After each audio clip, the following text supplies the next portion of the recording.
বন্ধুরা, তোমাদের banana upside down cake করে দেখাবো। এটার জন্য প্রথমে আমি এটা চেলে নিচ্ছি। শুকনো উপকরণগুলো চেলে নেব। দেবো বেকিং পাউডার হাফ চামচ মতন দেবো, বেকিং সোডা দেবো হাফ চামচ থেকে সামান্য কম দিলাম। এটা এবার ভালো করে চেলে নেব। এটা দুটো কলা লাগবে,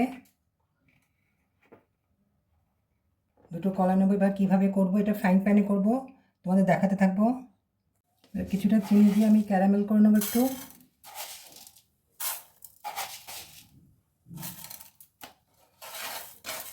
এবার কলা কেটে আমি দেখো এইভাবে বসিয়ে দিচ্ছি।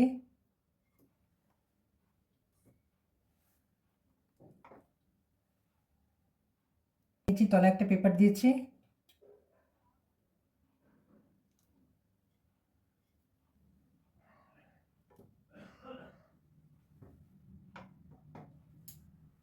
সব ভাগগুলোতে কলাটা বসিয়ে নেব। এবার আমি ক্যারামেলটা করে নেব। এবার এটা পুরো ক্যারামেল হয়ে গেছে, দেখো লালচে লালচে হয়ে গেছে। এটা বেশি জমে যাবে। আমি এটা কলার উপরে ঢেলে দেবো।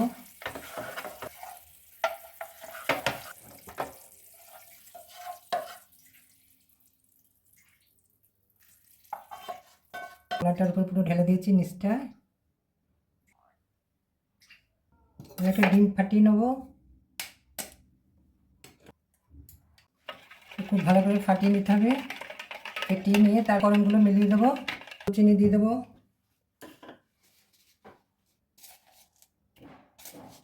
হোয়াইট অয়েল একটু দিয়ে দেবো।